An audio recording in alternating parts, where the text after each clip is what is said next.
questions popping up in your mind, this video is for you. I'm not going to get into benefits of reading because I assume you would already know them.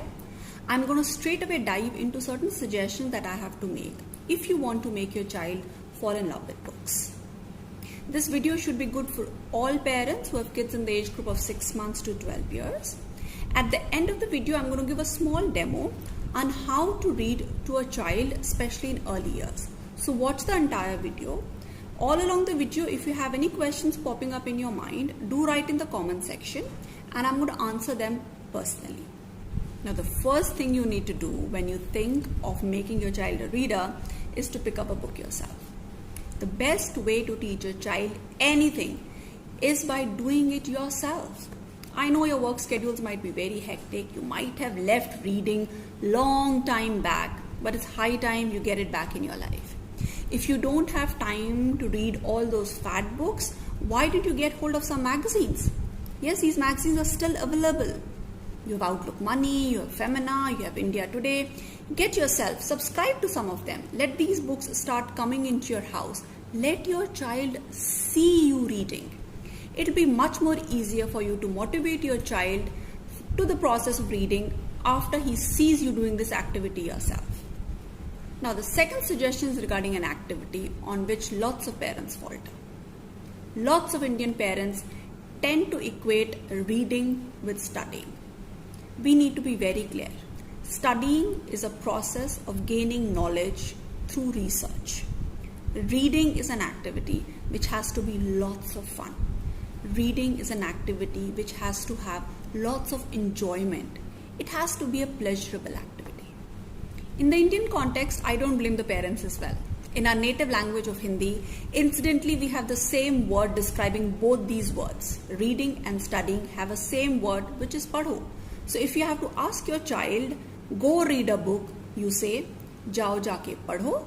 And if you have to say, go study, you still say the same thing, jao jaake padho. So somewhere as a parent, you have to be very, very careful. No coaxing, no nagging, no pushing.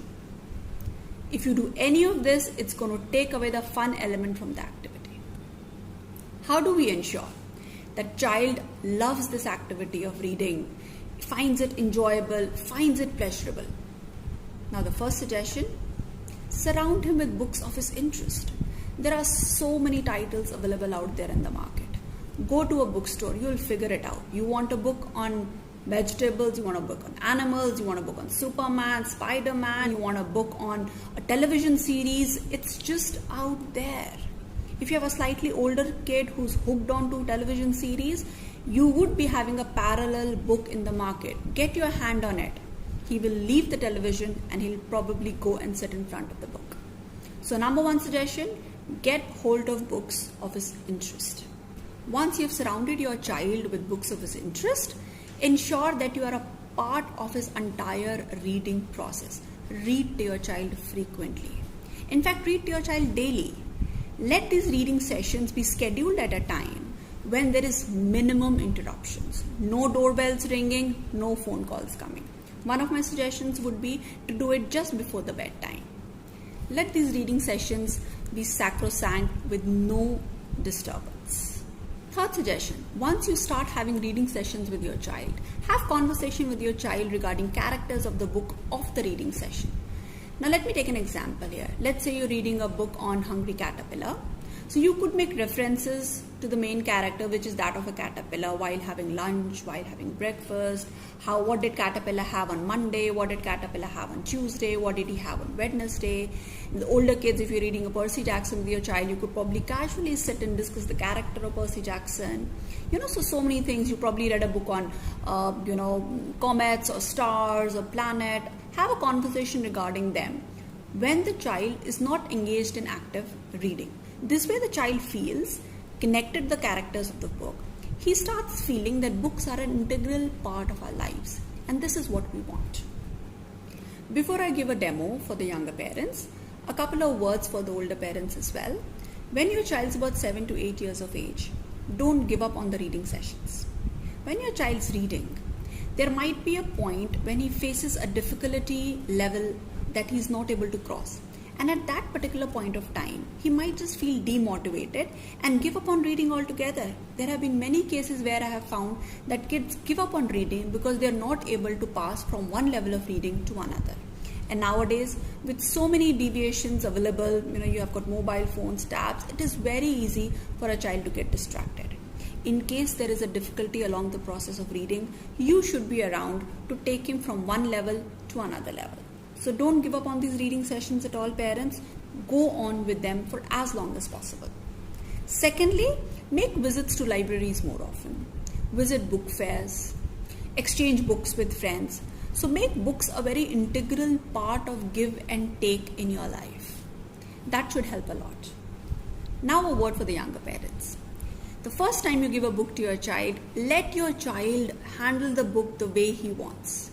If a child wants to skip a page and read, let him do it. If he wants to start from the end, let him do it. See, whenever you give a toy to your child, you never tell him how to play with it.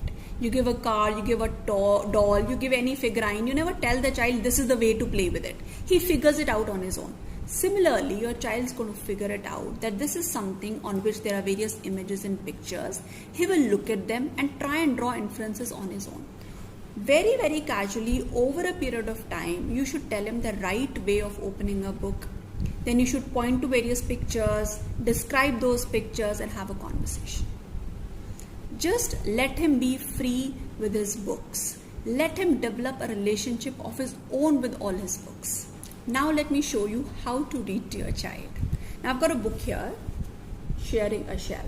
Now most of the parents, when they're reading to their child, they tend to focus on the text because they're in a hurry to teach their child all the letters and the alphabets and so on and so forth. No. Let him first explore the images, the pictures, have a conversation regarding those images and pictures, and then read the text. Now let us say we have a book, Sharing a Shell, right? So you first start by describing the image on the front page. Wow, that's a big snail here. It's got 2 eyes. What color is this? That's yellow in color. Hey, there is a blue one here as well. This looks very interesting. And hey, did you see these fishes here? Can we count them? 1, 2, 3. Hey, there's a 4th one here as well. This looks like an interesting book. Let's go in and see. So you have the very first page. This doesn't really have any text, but there's no reason for you to skip it. Describe the various elements on the page. Now what do you see here? What is this? That's a boat. And what is this? This looks very interesting. Oh, that's an octopus. So the idea is that you go to various elements and you ask questions, have conversations. Now depending upon what level your child is, you can keep on asking questions. For example, what are these? These are clouds. Can we count them? 1, 2, 3. And can you see so many birds? Lovely birds. No, what color are these? These are white colored. That's a big bird. Small bird. And that's the sun. Hey, that sun is yellow in color. That looks very, very good. And did you see the sea here? And the sky. Wow, and you've got stones here, see? You've got big stones, small stones. Now let's go and see what's there inside. And then, hey, that's a wonderful image. Wow, you've got daddy snail, mama snail, baby crab. Hey, that baby crab looks happy. And hey, did you see the whale here? What color is the whale? That's black. Hey, see? These are 2 friends. They are walking on the beach. John and his friend. Wonderful. And you've got a boat here as well. Birds, birds, birds, birds and birds. And do you see this? What is this? Can you tell me? That looks like a cat. And that looks like a boy. And can you tell me who is this? That's a girl. What else do you see here? Oh, what else? What else? What else? Hey, there is a fish here. And then you can come to the text and read the text. So after you've got your child engrossed in this particular picture, he has already started visualizing, probably connecting these images with his own friends. He's probably started connecting a lot of these elements in his own way, visualizing, creating some scene in his own mind. That's when you come to the text. So most of the parents, what they do is that they land up at a picture and they start reading the text. And it's over and done in 1 minute, and then they go to the next page. Now that's not what you have to do. You have to get your child involved in a particular image. Over a period of time, the child will understand that there is an image, there is a text, and both are connected. And he will automatically, over a period of time, understand the text is supposed to be read, and then is going to look at the image and connect the two. So that should not be a problem at all. Whether your child is 6 months, 2 years, 12 years, your child has to enjoy the process of reading. Remember, if you make your child love books, you would have gifted him a companion for life. I hope you like this video. If you think there is a friend that would benefit out of the suggestions, do share the video with them. Subscribe to my channel. And in the meantime, stay safe, stay healthy, keep reading.